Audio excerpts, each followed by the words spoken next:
నమస్తే. భగవద్గీతలో 9వ అధ్యాయం రాజవిద్య రాజగుహ్య యోగంలో 4వ శ్లోకం. మయా తతమిదం సర్వం జగదవ్యక్తమూర్తినా మత్స్థాని సర్వభూతాని నచాహం తేష్వస్థితః. భగవానుడు అర్జునుడికి తన యొక్క నిర్గుణ స్వరూపంని ఎలా అర్థం చేసుకోవాలో చెప్తున్నారు. మయా తతం ఇదం సర్వం జగత్ అవ్యక్తమూర్తినా. సో భగవానుడు ఏమంటున్నారు, ఈ జగత్ అంతా కూడా నా యొక్క అవ్యక్త స్వరూపంతో ఆవరించి ఉంది అర్జున. అంటే భగవానుడి యొక్క పరమాత్మ యొక్క చైతన్యం వల్ల ఈ జగత్ అంతా కూడా అపియర్ అవుతోంది, మనకి తెలియబడుతోంది, మేనిఫెస్ట్ అవుతోంది.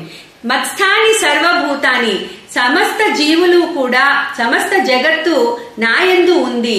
నచ్చ అహం తేష్వస్థితః, నేను ఆ జగత్తందు లేను అర్జున అని చెప్తున్నారు.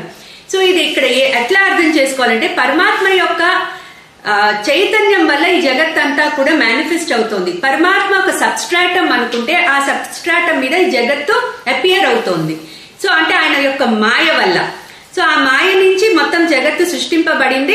దాని వల్ల ఆ జగత్తు ఇక్కడ ఆయన మీద అపియర్ అయినట్టుగా కనిపిస్తోంది. సో భగవానుడు సబ్స్ట్రాటం.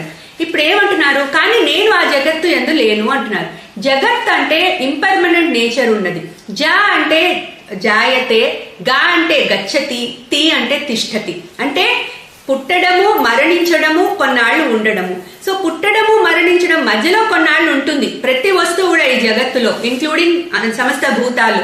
సో ఇట్లా వచ్చిపోయే ఇంపర్మనెంట్ నేచర్ ఉన్న జగత్తు నా పైన అపియర్ అవుతోంది అర్జున. నేను పర్మనెంట్ కానీ జగత్ ఇంపర్మనెంట్. సో నా పైన అది అపియర్ అవుతోంది అంటే అందుకని నేను దాని యందు లేను, అది నా యందు ఉంది అని భగవానుడు ఆయన యొక్క పర్మనెంట్ నేచర్ ని, అవ్యక్త స్వభావాన్ని ఇక్కడ క్లియర్ గా చెప్తున్నారు. సో నా చైతన్యం వల్లే ఈ జగత్తంతా నడుస్తోంది. సో నా మీద అది అపేర్ అవుతోంది, అది నన్ను ఏమీ చేయలేదు. అది కంప్లీట్ గా మాడిఫై అయ్యే నేచర్ ఉంది జగత్కి, కానీ నన్ను మాత్రం ఏ విధంగానూ ఇంపాక్ట్ చేయలేదు. నేను ఒక సబ్స్ట్రాటం దానికి అని చెప్తున్నారు. క్లీం కృష్ణాయ నమః.